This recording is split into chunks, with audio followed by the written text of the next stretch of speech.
আসসালামু আলাইকুম। এবি ইলেকট্রিকের পক্ষ থেকে জানাচ্ছি আন্তরিক শুভেচ্ছা ও অভিনন্দন।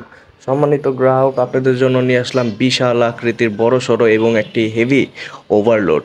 এই ওভারলোড রিলেটি আপনারা যে কোনো ধরনের বড় বড় ম্যাগনেটিক কন্টাক্টে ব্যবহার করতে পারবেন, কারণ এটার কোনো পিন নাই।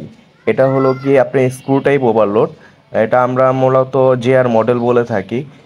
আর এই ব্র্যান্ড ছাড়া, চিন্ট ব্র্যান্ড ছাড়া আমাদের কাছে এই ওভারলোড বিভিন্ন ব্র্যান্ডের হয়। এর চাইতে ছোট হয়, এটার চাইতে বড় হয়। আর মূলত এটি বড় একটি ম্যাগনেটিক কোয়ান্টাকে ব্যবহার করা হয়, যার কারণে এটা বড় সড়ো। আপনাদের যদি কারো লাগে আমাদের হোয়াটসঅ্যাপ নাম্বারে যোগাযোগ করতে পারেন, আপনাদের স্যাম্পলটি হোয়াটসঅ্যাপ নাম্বারে পাঠাতে পারেন। আর চাইলে আমাদের দোকানে এসে নিয়ে যেতে পারেন। মূলত আমাদের কাছে এই সেম ব্র্যান্ডের ম্যাগনেটিক কন্টাক্টও আছে। আর এটা ব্যবহার করা একেবারেই ঝামেলা মুক্ত, কারণ এটা স্ক্রু দিয়ে বা পাত দিয়ে তামার পাত দিয়ে ব্যবহার করতে পারবেন। আর এটার কোনো পিন না থাকার কারণে এটা নিমিষে বসে যায়। আপনি যেভাবে ইচ্ছা সেভাবেই বসাতে পারবেন। চাইলে সাইডে বসাতে পারবেন, চাইলে উপরে নিচে যে কোনো জায়গায় আপনি বসাতে পারবেন। আর এটা ক্রয় করার জন্য আমাদের দোকানে আসতে পারেন। আমাদের দোকানের ঠিকানা দিয়ে দেওয়া হলো। সবাই ভালো থাকবেন। আসসালামু আলাইকুম।